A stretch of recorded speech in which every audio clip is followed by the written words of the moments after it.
Good afternoon. Welcome to GoOpenNC, the Remote Learning Landscape Part 1. This is Pam Batchelor with Digital Teaching and Learning team at North Carolina Department of Public Instruction. I'm excited to welcome you today to learn a little bit more about GoOpenNC, which is our statewide online open education resources repository, as well as some things that are going on right now with our remote learning landscape.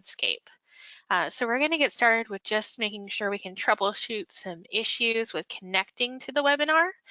You will find a link to the slide deck that is on the welcome message, as well as is in the handout section of GoToWebinar. In your attendee panel, you should see a handout section where you can find the PDF copy of the slide deck that we'll be using today, or you can use the bit.ly to join us on the link.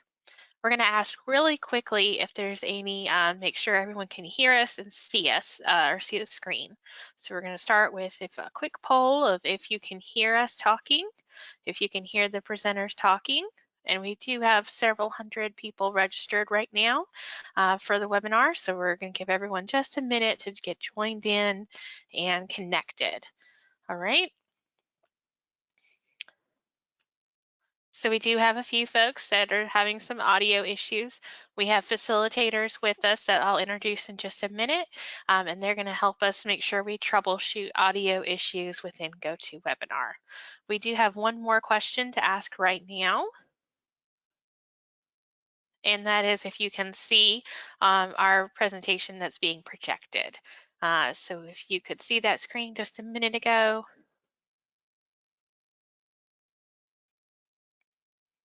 All right. And it does look like most folks are able to see our screen as well. So just one more minute on this housekeeping slide here. You do have a questions panel in GoToWebinar. If at any point in time you have questions, please use the questions panel to type those in.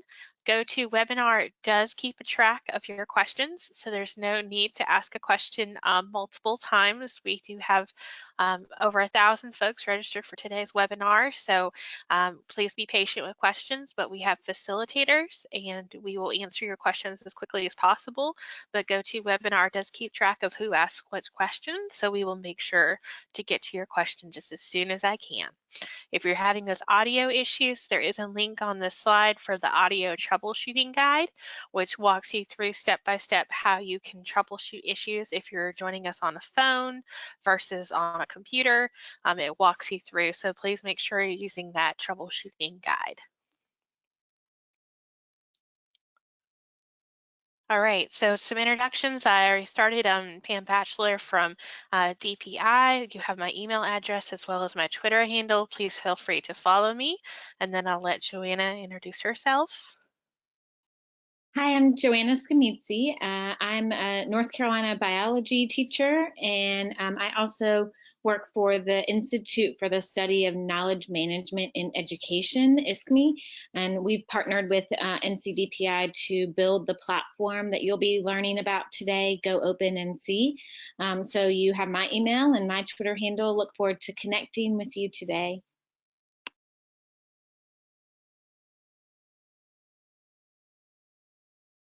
Thank you, Joanna. And next, John will let John introduce himself. John Mars. I'm on the professional learning team for home base here at NCDPI.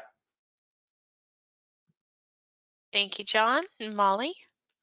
Hi, I'm Molly Holloman. I am the educator on loan for the Division of Digital Teaching and Learning, and I also work with Dare County Schools. Thank you, Molly. And Jill? Hi, I'm Jill Dara. I'm a Southeast consultant with Digital Teaching and Learning, and I also coordinate professional learning for the Digital Learning Initiative. Great to be with you guys this afternoon. And we are so thankful to have John, Molly, and Jill with us. They will be helping with answering your questions in that questions bar. And I do have a little bit more information to go over. So we'll see who is joining us first in the room today. So we're going to do another quick little poll just to see who is joining us and how much experience you have with GoOpenNC and open educational resources. So the first thing, we're just really curious to see who is joining us today. So we'll take about 10 more seconds to launch this poll.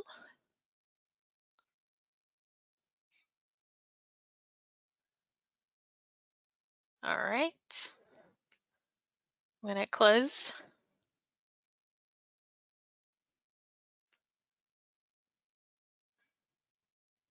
All right. And so we do have mostly classroom teachers with us today, as well as some school library media coordinators and instructional coaches. So thank you for doing that. We have one more quick question to ask you, and that is, how much do you know about GoOpenNC and just open educational resources? And, you know, we expect that most of you are going to be, you're here for the first time. And I do apologize. I'm here to learn tonight. I'm used to doing these webinars at night, so I apologize for that typo there. All right, about 5 more seconds for the poll. All right, we're going to close that. And so as expected, we do have a lot of folks joining us for the first time to learn about GoOpenNC. Welcome. We're very excited to share with you today. But we do have some folks that know some about GoOpenNC and OER. So I'm excited to hear that. Thank you for sharing your experience with us.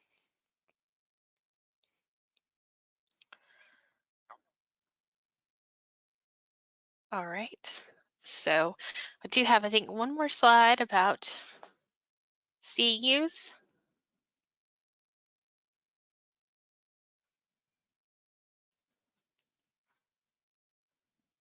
Let's see. Joanna, you have your, there we go. All right, perfect. Sorry about that. You know, in GoToWebinar with all this remote learning, we're using all the internet up.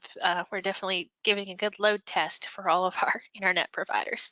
So CEU questions, you will get 0.1 CEU for attending today's live webinar. GoToWebinar tracks your attendance via the individual links that you were given when you registered. So you do not have to sign in. There's no sign in required. GoToWebinar tracks that information, and within 5 business days after this webinar, you will receive an email from me with your CEU certificate, a copy of the slide deck, and a link to the recording. This webinar is being recorded, so you will be able to go back and watch. You have to use that link that was in the email from GoToWebinar in order to make sure you have credit. If you're using a phone, we do ask that you use the free GoToWebinar app. There's a free app, and it makes it a lot easier to connect and have fewer audio issues. So if you do need to chat with us using a phone, that GoToWebinar app is a great thing to have on your phone for joining webinars. You will also receive within your email 5 business days an FAQs document. Since it's wonderful, we have so many educators with us today. When you ask a question in GoToWebinar, the question is private to the facilitators of the webinar. So we'll be keeping an FAQ document of all the questions and sending that out as well. So that way you'll have everyone's collective knowledge after the webinar. So with that, I'm going to turn it, I think we're going to go talk about our agenda for today and for Wednesday. All right, so our agenda for today, we're going to be talking about the digital remote learning landscape, right? And remote learning just simply means we're not in our normal place. It doesn't automatically mean that everything we do is online. It just means we're not in our normal place of learning, right? So we're going to talk about what the GoOpenNC initiative is and what OER is and how you can make the most of GoOpenNC to find those high quality instructional resources that can help you for remote learning. This is a two-part webinar series. On Wednesday from 1 to 2 p.m. we'll have part 2 where we'll focus more on the platform specifically. So you are going to get to go into GoOpenNC today, but the majority of all of Wednesday is going to be on the platform itself and exploring different features. So we're going to give you the history, the backstory, the why, and get you on the platform today, but then Wednesday is going to be the full deep dive into GoOpenNC. So with that, I'll turn it over to Joanna. Thanks, Pam. So we put a few slides in here that we're not going to necessarily read to you or go over a lot, but more just that if you need some additional resources, as we look at this remote learning landscape, there's a few things we know, and the category of what we don't know is even bigger. There's so many things that we don't know.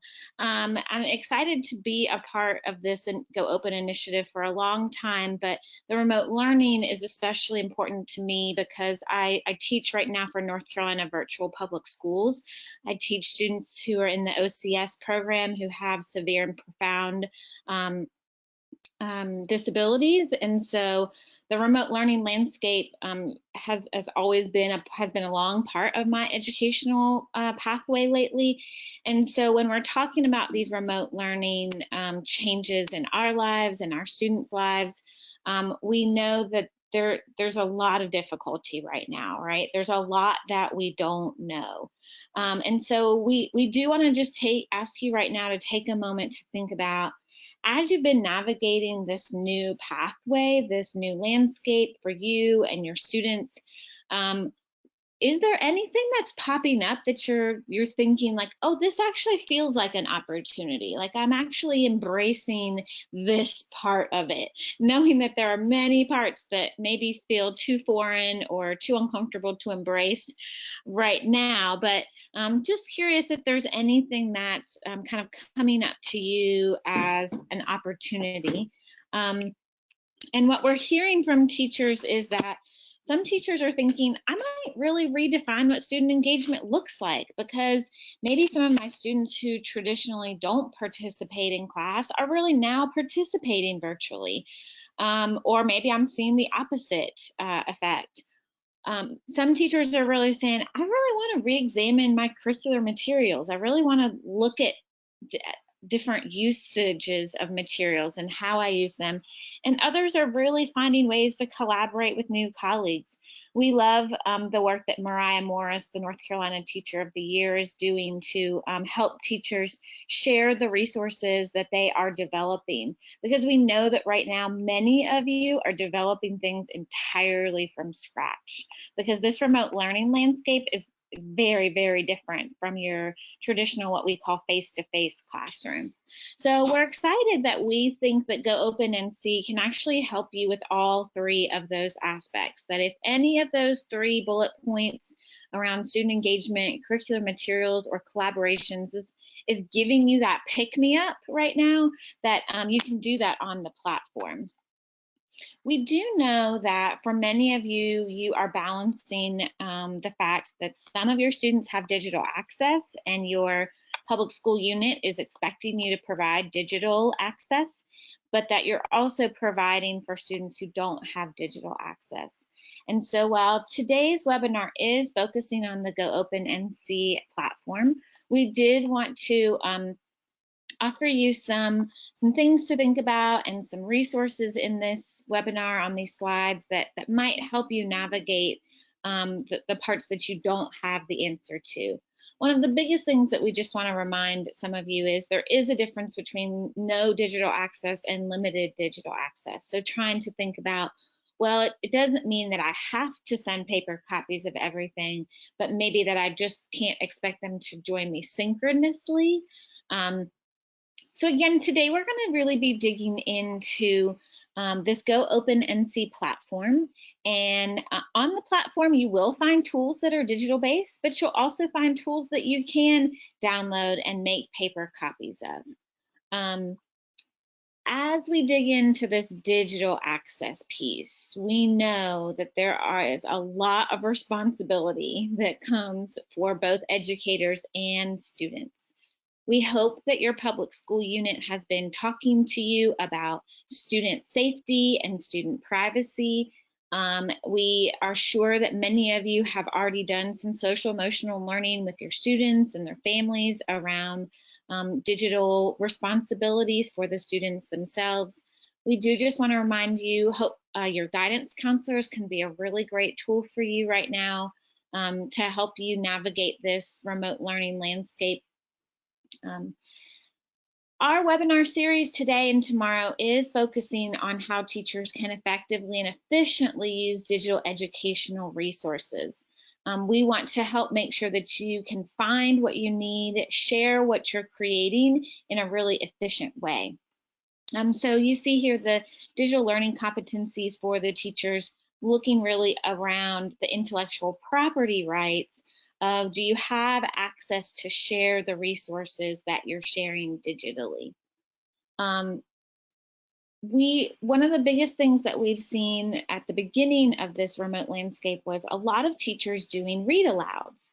And read alouds are just one example how it seems like a really great idea that if you were reading aloud a book in your classroom, you wouldn't really have any concern about it, right? NASA does read alouds from space that they video record. But reading aloud a book that is copyrighted, when you read it aloud in a digital space, it's actually very different than reading it in your confined classroom. So we want to do a quick review of copyright. When a new work is created, it is automatically given a copyright.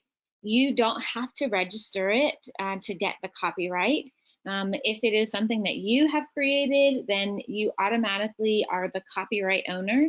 You can put at the bottom copyright by Joanna Scamitzi, and then you can choose the terms of use. You can tell others how to use it, if they have the rights to change the material. And so this is a really cool thing, because for us as teachers, many of us are creating new, what we call intellectual property all of the time. And so educators are also used to using materials that we've been given. Maybe our district bought access to something, or we found something online, or someone shared it. And educators were using what's called fair use. Fair use is an explanation of how individuals are allowed to use a work that is copyrighted. But there's not a really clear definition of who's allowed to use it or under what conditions. You have to think about what are called these 4 factors. And there are entire courses on copyright that some of you might have taken. NCAT has offered courses on fair use, and you can learn a lot more about this. But for today's webinar, we're really going to be focusing on what's called effect on the market. So under fair use, a teacher might say, well, I'm not using the whole book, or I'm not showing the whole movie, or I am changing it a lot. It's very different than how, or it's not really going to affect the market because I'm reading this book aloud to these 20 kids, but that doesn't affect the entire market. Well, when you're widely distributing something like a read aloud that you share on Facebook or on Twitter, or that you email out, it is actually widely distributed, and that does change the effect on the market. This is why you might have seen a lot of authors recently reading their own books aloud, because they want to retain that copyright. Read aloud, sharing a lot of resources digitally, that is still the right of the copyright holder. And so it's really important that we think about, what do educators have the rights to do?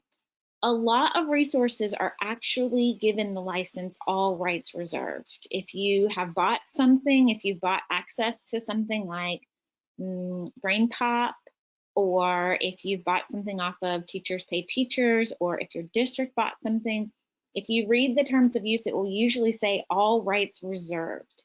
And for many of us as teachers, we've kind of thought like, but I'm going to make a copy just to share it with this new teacher that I'm teaching with, because the district didn't buy her that copy yet because she's new. Or I'm just going to run a few copies, no one will know.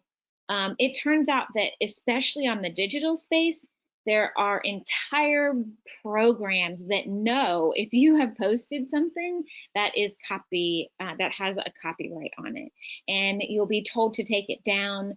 The Independent School District of Houston earlier last year actually was had to pay over $12 million in copyright infringements that their teachers had violated copyright licenses.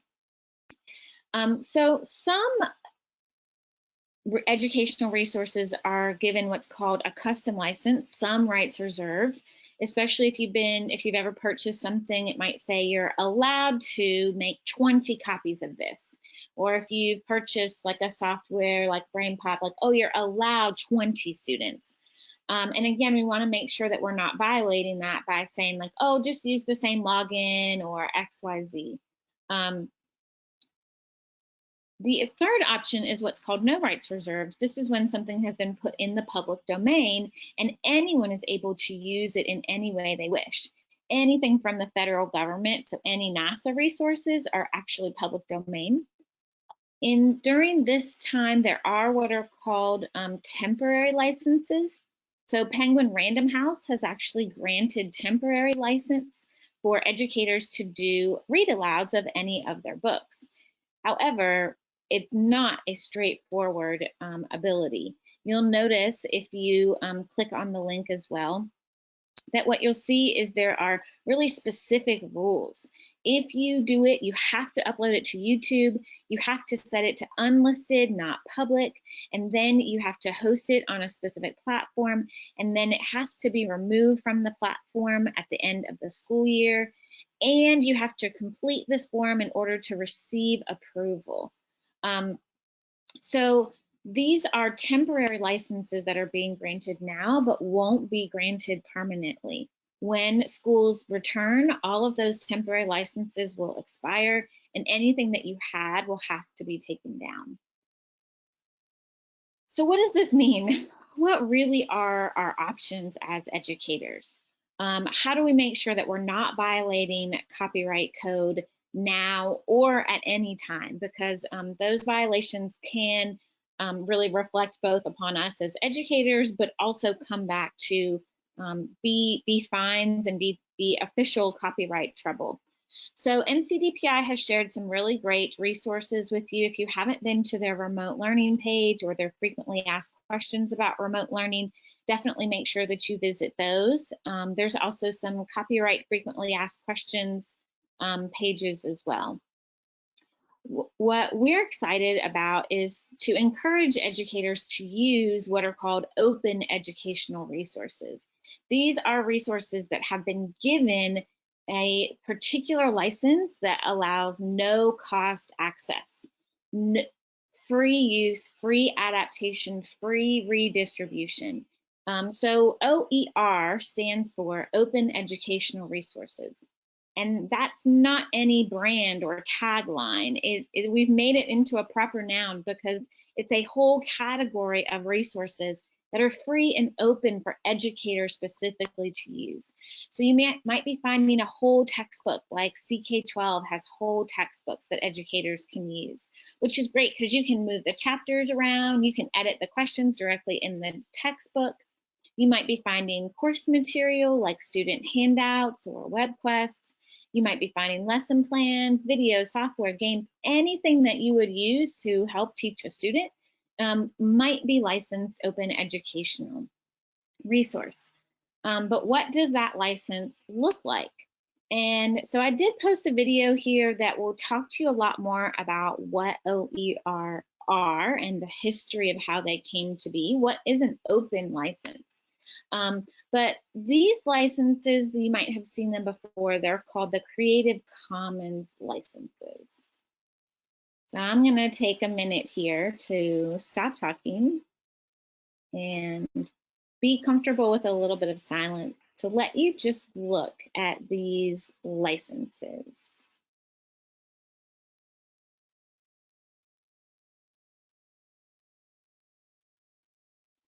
You'll see that there are 6 licenses explained here based on how you combine these 4 different options.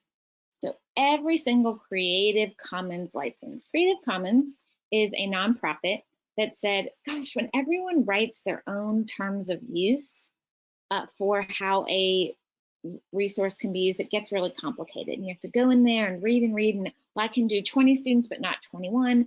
And Creative Commons created these licenses for commonality so that it's easy to know what you can and can't do with a resource.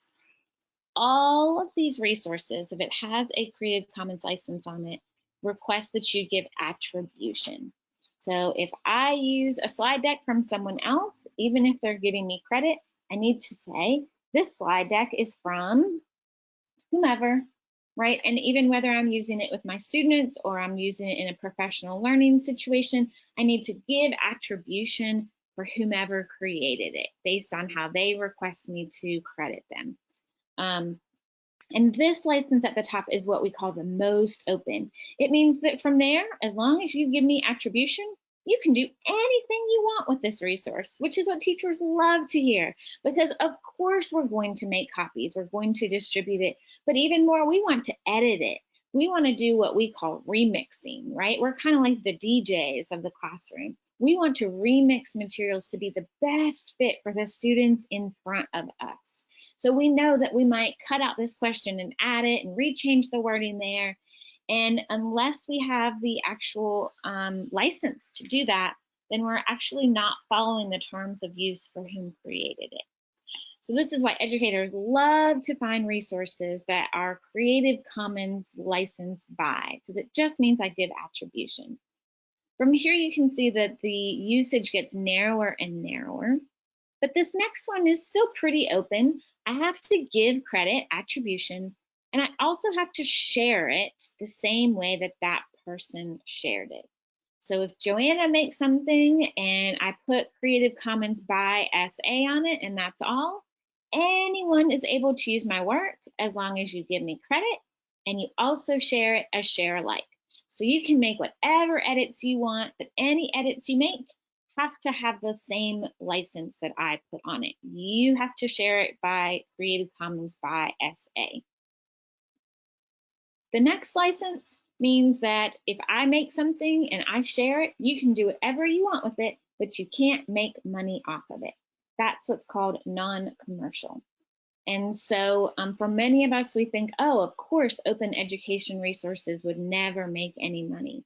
But when we think about private schools or we think about teachers who do tutoring after school who make money, that means that they can't use those particular materials. So if you put non-commercial on it, it does mean that someone can't turn around and sell it, but it also means that some teachers won't be able to use it.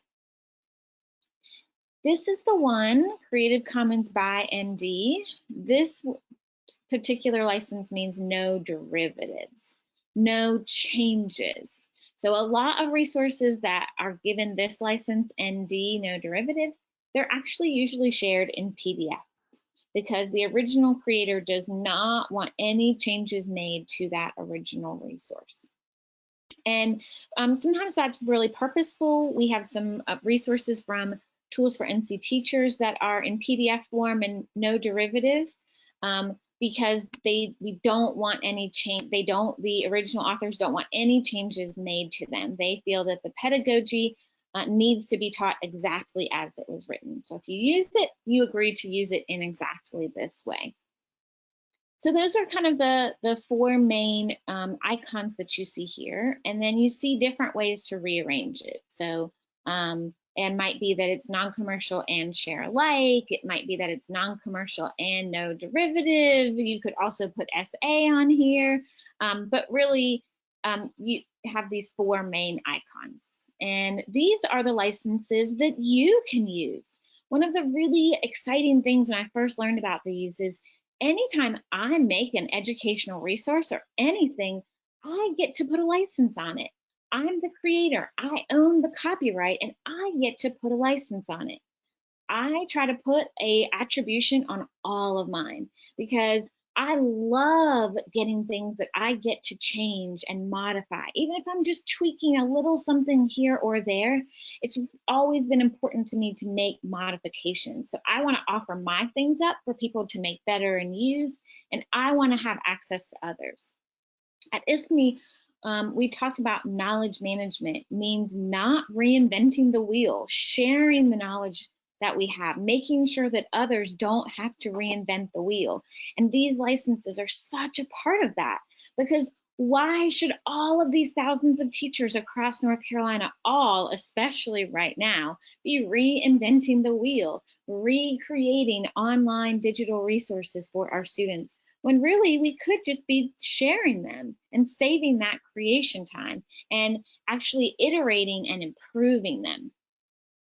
I will stop and put a little asterisk here next to licensing, because it's not 100% clear from the state of North Carolina's legal system whether work that teachers create is actually part of their work for hire contract. So I'm just going to explain it using my husband. My husband works at Bank of America. Anything that he creates as part of his job, whether he creates it at 9 a.m., 9 p.m., 2 a.m., it is a part of his work for his job. It is a part of his contract. It belongs to Bank of America. And so for teachers, it hasn't been clearly communicated to us about is all of the intellectual property that we create for our students part of our work for hire contract.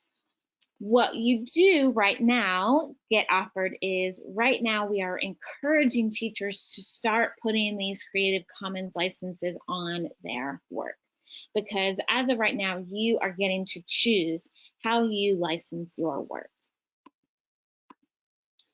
We're going to take just a second to practice a game. I love practicing this game because A, it helps you to know the material, know the Creative Commons licenses better. And so, of course, you can share this game if you're going to share what you're learning in the webinar today with some colleagues. You can play this game. If you lead PD, you can play this game. So I'm just going to ask you to think, because we don't have a chat box, but how would this author license his work? Match their permission preferences to the correct license. So it says, I don't care if people change my resource, just give me credit. And I don't want them making money off of it, even if they modify it. So they want credit. So it's not public domain. They didn't put it in public domain, but they don't want people to make money off of it. So it's not just attribution. So this particular resource has actually been licensed CC by NC.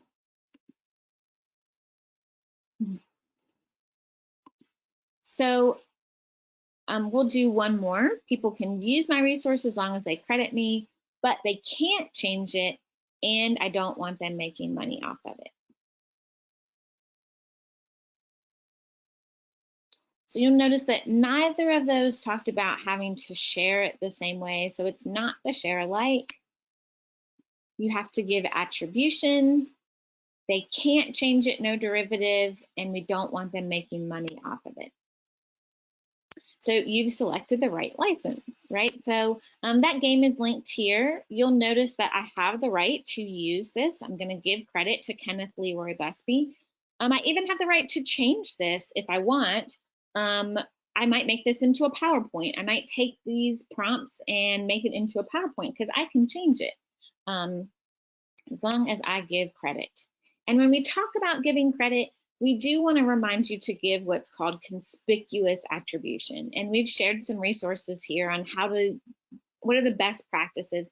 But I'll just honestly say that when I started teaching virtually for North Carolina Virtual Public Schools, I used to put the attribution in like the tiniest font size, and I'd color it light blue because I didn't want anyone to see it. I thought it made my resources ugly, or but that's really not what it is. It is about giving attribution to the person who created it. And the more that we do this, the more that we normalize it. So we hope that moving forward, as you share resources, whether it's with your students, colleagues, that you give that attribution. Don't bury this in the notes of your PowerPoint. Don't make it teeny tiny. Just give correct attribution, conspicuous attribution. So I think, Pam, as we get ready to go into the actual platform today, Pam's going to take just a few minutes to explain how North Carolina embarked on building a platform where teachers can go to find these resources. So you don't just have to search Google. You get to go to this platform to find curated, high quality, standards aligned. So Pam, if you want to take these slides. Absolutely. Thank you, Joanna. So just real quick, we're going to give a brief introduction to GoOpenNC, but I wanted to talk to you about where this all came from. So in 2015, we had something called the Digital Learning Plan that was instituted by the Friday Institute along with NCDPI. And basically they said, hey, we need to establish a place where teachers and educators across the state can come find high quality resources that are standards aligned, that allows for collaboration and allows for personalization of the materials, as well as a place to store professional learning materials. So when you go on GoOpenNC in a minute, you're going to find more than just student-facing resources, but you're also going to see that we have the professional learning standards for teaching, as well as the digital learning competencies in the platform, so that way you can share and align professional learning opportunities. And really it's about this community of practice of educators coming together and sharing their resources and working smarter, not harder, and certainly sharing versus having to pay for things. So I don't know if you want to go on to the next slide. So like I said, that digital learning plan started in 2015. We actually had a collection of resources called the NC LORE, which is North Carolina Learning Object Repository. And so some of you may have been familiar with resources on that site. The NC LORE was not focused on open educational resources because it was kind of before the time of open educational resources, at least for North Carolina anyway. So we really wanted this space that would be devoted to openly licensed educational resources. So this process started in 2017 with an RFP, and if you've ever been involved in a procurement process, that can take a long time. So we actually started in the fall of 2017, and we've been working since actually the fall of 2018 is when we actually started work on the platform, and it launched in December. And so all of these things we've been working on in the past year, we want to connect it with an LMS. So we actually have an integration with Canvas. So if your school or district uses Canvas, you could actually pull in materials into your courses from GoOpenNC, which is really cool. And we'll talk a little bit more about that on the second webinar on Wednesday.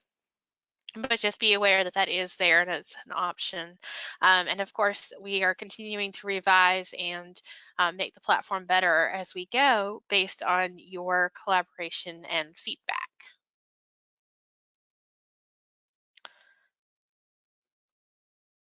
Thanks, Pam. Yep.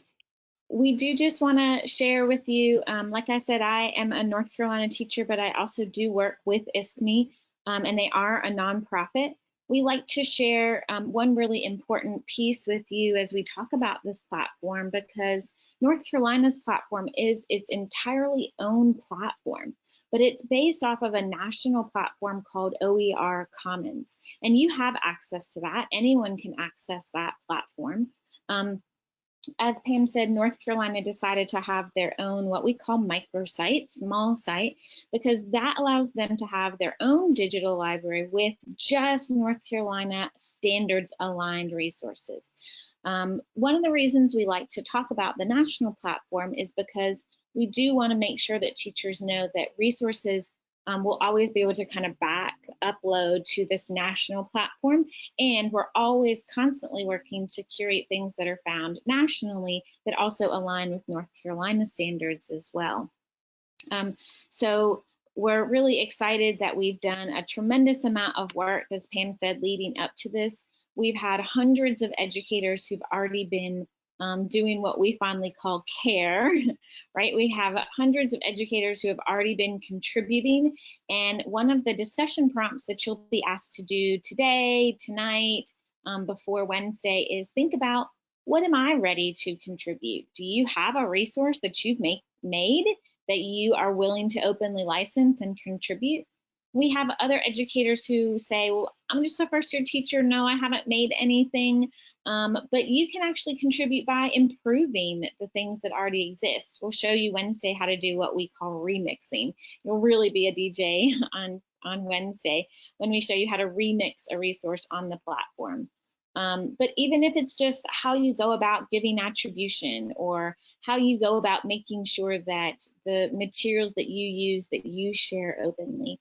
And we're getting ready to launch some new what are called hub academies that we'll talk to you about more, to really focus on the diverse needs of all of our learners, because that's one of the beautiful things about open education resources being able to be remixed, is it starts to dig into some of our equity pieces to make sure that our curricular resources can be modified to meet the diverse needs of our learners, that we are legally making these accommodations and changes to support the diverse needs of all of our students, and to make sure that all teachers have a voice in OER creation and adoption, so that the wonderful, amazing things that you're creating now, that they don't just sit on your Google Drive or your computer, but that you really empower this community by sharing them. So today we're going to do a quick overview of the GoOpenNC tools. The platform you'll find is very user-friendly on how to use it. And on Wednesday, we'll dig into some of the pieces that require a little bit more focus. So today, we'll really be asking you to just start to discover some materials on there. And then again, on Wednesday, we'll show you how to curate them into collections, how to design your own on the platform, because we're excited that we have some users who are really already sharing all of their resources. So again, when we get on in just a minute, it is a platform itself. So it's a website that you will be able to log into or access through your NC Ed Cloud as a button. You should be able to find a pretty robust repository of resources. However, we will say that if you find a certain subcategory that you're like, oh, there's really not enough around this, we're going to really encourage you to be in touch with Pam, myself, or the GoOpen platform. We'll show you how to use the dedicated support channel to let us know, hey, we're missing these things. I'd like to help share my resources or help find things. And that's where this last piece around community of practice comes into play. Today, you've taken time out of your really busy day to do this professional learning about, how do I know what an open education resource is? So for example, if you have an amazing assignment that you've used, but it has an image in there that isn't openly licensed, now's the time where you go, oh, well, let me search for an openly licensed image and I'll just replace it. I'll say 3 years ago, there weren't a lot of openly licensed images. Now you can go to the Creative Commons website, you can use Flickr, you can search all of the things on Wikimedia. Wikipedia are now all openly resourced. So it's pretty easy now to find even pictures of like a mitochondria, which all used to be copyrighted. And then we hope that as you make those edits that you're sharing them as part of this community. We currently have over 17,000 educators who are who have been engaging on the platform already. And so what you might do is you might search on Twitter, if you're a Twitter lover, to see some of the other people. If you just search the hashtag, you'll find people and you might follow them and see what they're doing. We have lots of content experts. We did a project-based learning hub. And if you know Ben Owens, if you know Bitsy Griffin, we have tons of our content experts who have been organizing hubs. We have specific collections, like from Tools from NC Teachers. They're moving all of their resources onto the platform. And after this webinar series, we'll be hosting more. We have what are called academies, which are an even bigger deep dive that really support you in remixing resources and having you actually share what you've produced. So let's get on it, which you might have already done if you are following along and skipping ahead. If you're in your NC EdCloud account, you can just click on the GoOpenNC icon. If you're not, you can open this webpage, GoOpenNC oercommons.org. And that OER Commons is there because it is related to the OER national page. And so once you go there, you will have to log in. And so if you will just go ahead and make sure that you have done that, and you'll land on the landing page that looks like this. And so if you're like me, you love to have your avatar updated.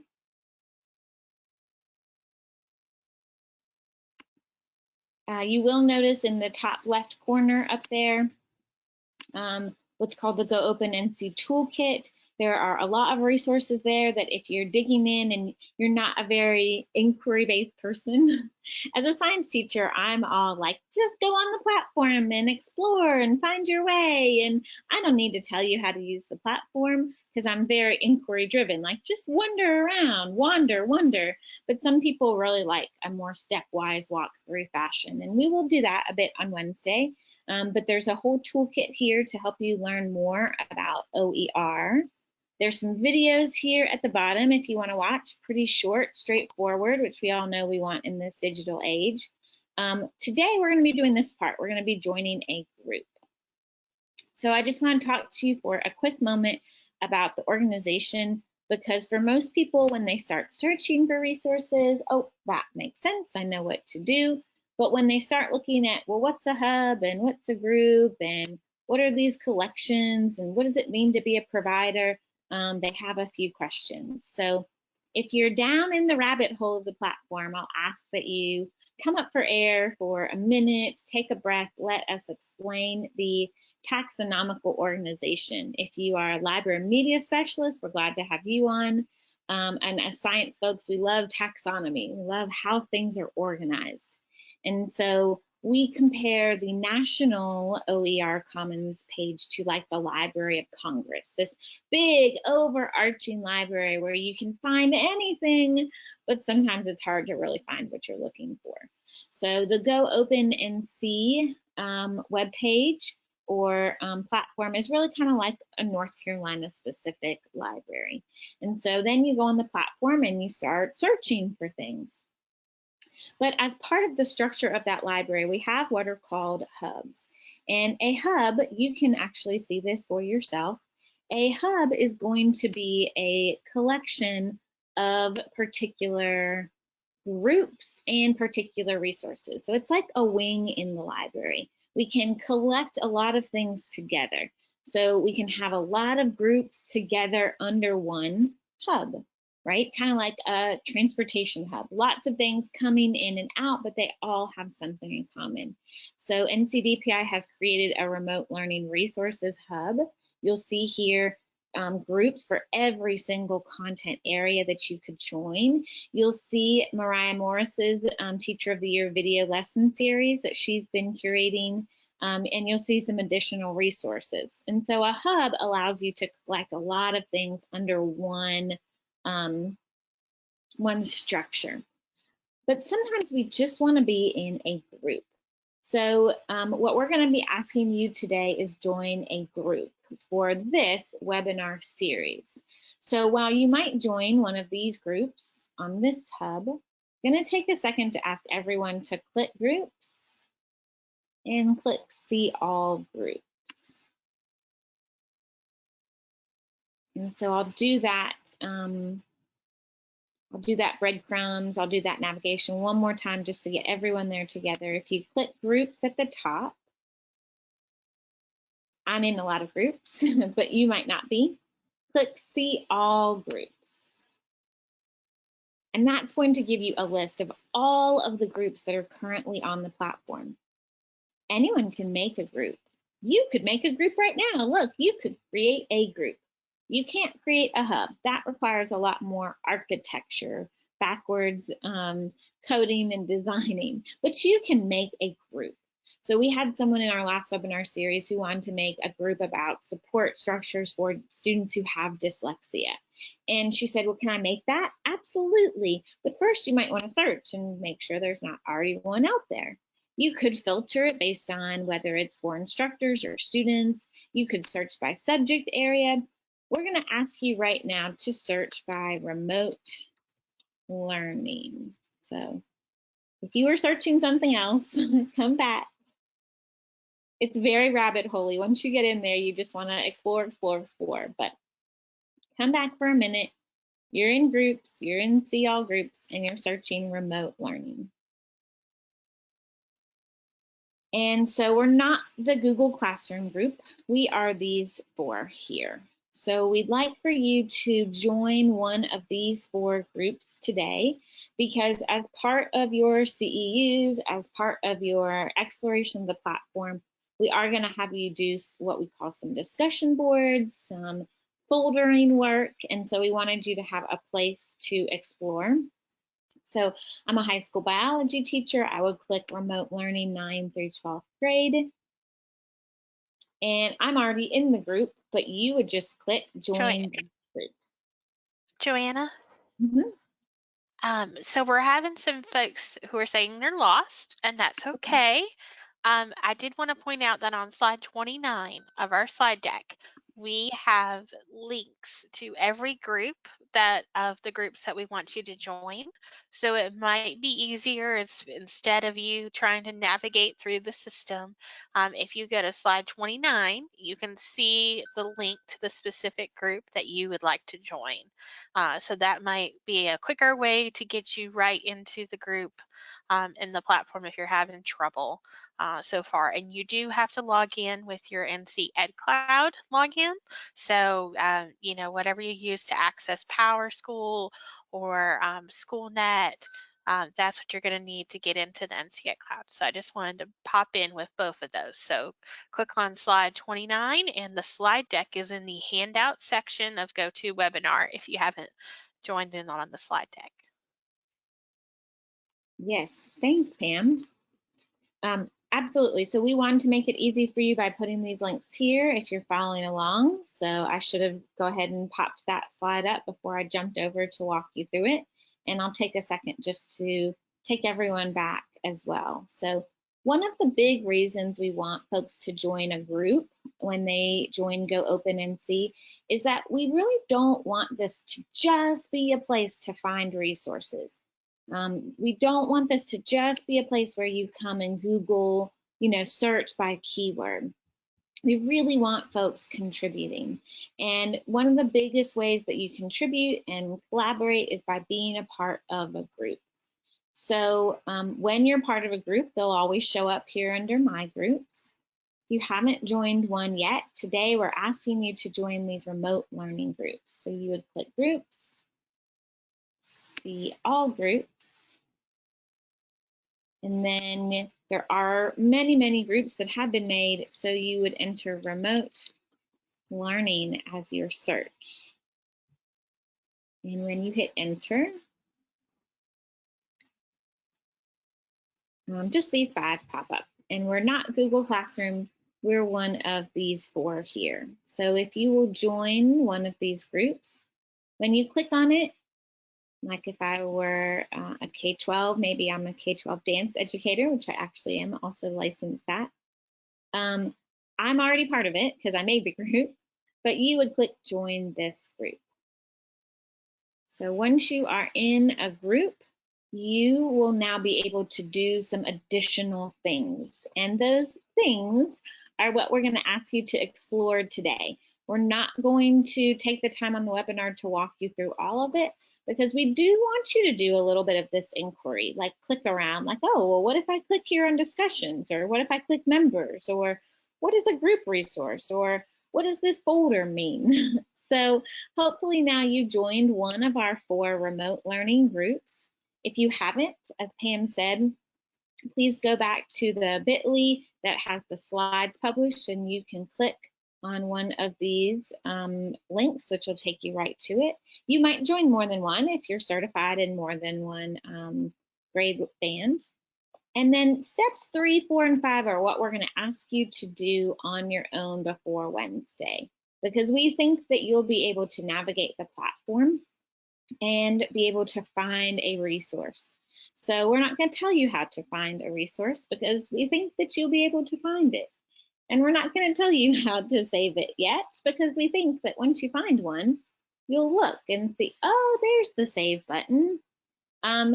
As you explore through this, we don't ever want it to be something that adds stress to you. So we know that as you're going through this, you will probably have some questions. On Wednesday is when we're doing this much deeper dive where we'll walk through how to do all of these things, and we'll even dive deeper into how to create your own things. Please note that we don't want you commenting on the March 23rd discussion board in our group. We actually want you commenting on the April 6th. So our apologies for that mistake there, but you'll see here when you go to discussions that you'll click on April 6th, webinar 1, and you'll hit reply. So we're going to end the webinar. We'll stay on for the next 5 minutes and answer any questions that remain in the questions box. But you have a few things that we'd like for you to do before joining us on Wednesday. The link to register for Wednesday is here so that you can join and you can get your credit, and you can get the wonderful reminder that your webinar is in an hour. And thank you so much for joining us today. And we look forward to digging deeper with you on Wednesday and seeing you on the discussion board and maybe even seeing you share some resources. So thank you very much.